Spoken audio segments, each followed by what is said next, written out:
Hey, it's Steve with CarSmarts TV and now CarSmartsRadio.com. Well, it was a couple of years ago that Doug DeMuro came over and test drove my 1992 GMC Typhoon. Yes, I was the overly nervous, gum-chewing co-pilot in that video. He had about 200,000 subscribers at that time, and it was about 6 months before he started the DougScore system of rating cars. Now, I know Doug sometimes goes back to give an old car a DougScore. Usually those are modern cars, like the time he reviewed a BMW M2 to compare it to the Audi RS3. Both great cars, by the way. But today I thought I'd do Doug a favor and, with his permission, go back and give the old Typhoon a DougScore.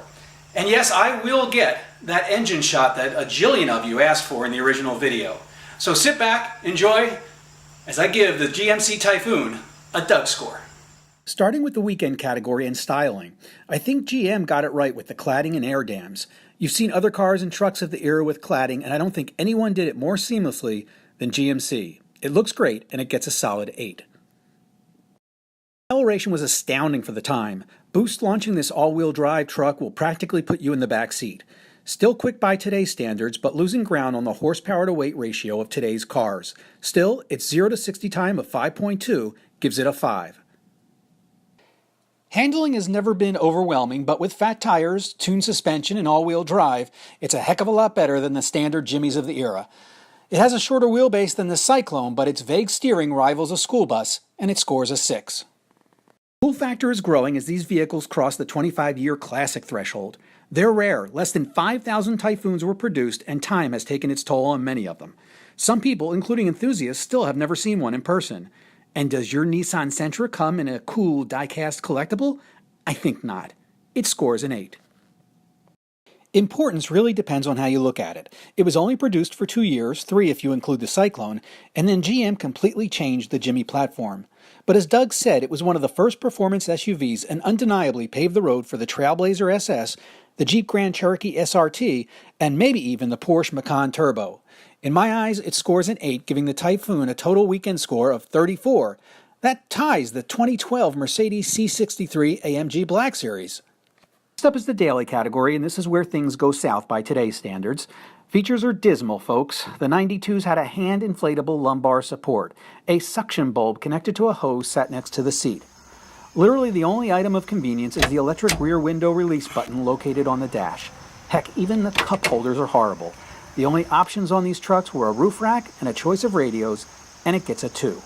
It was something GMC boasted about at the time, and they lined the doors and covered the seats and steering wheel with leather as some kind of luxury upgrade. The plastic is hard, the buttons are prone to fading. Reliability is all over the place. If kept stock and maintained, people have achieved over 200,000 miles with minimal problems.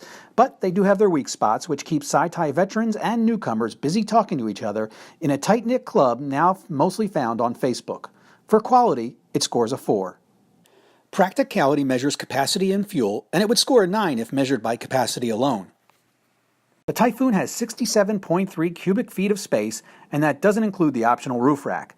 But it's limited to 900 pounds of cargo, and fuel economy by today's standards is not great. 15 city, 19 highway.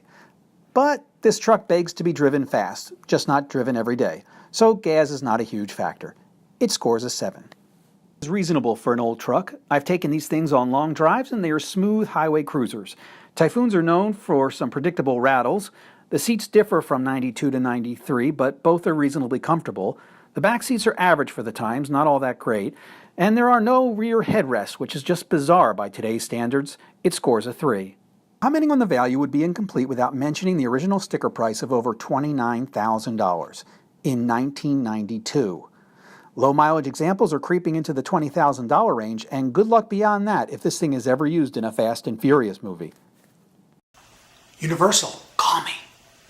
But if you've got $10K, a set of jack stands, and an internet connection, you can really have a lot of fun for not much money, and it scores a 7, giving it a daily score of 23. Oddly enough, that also ties the C63 Black Series.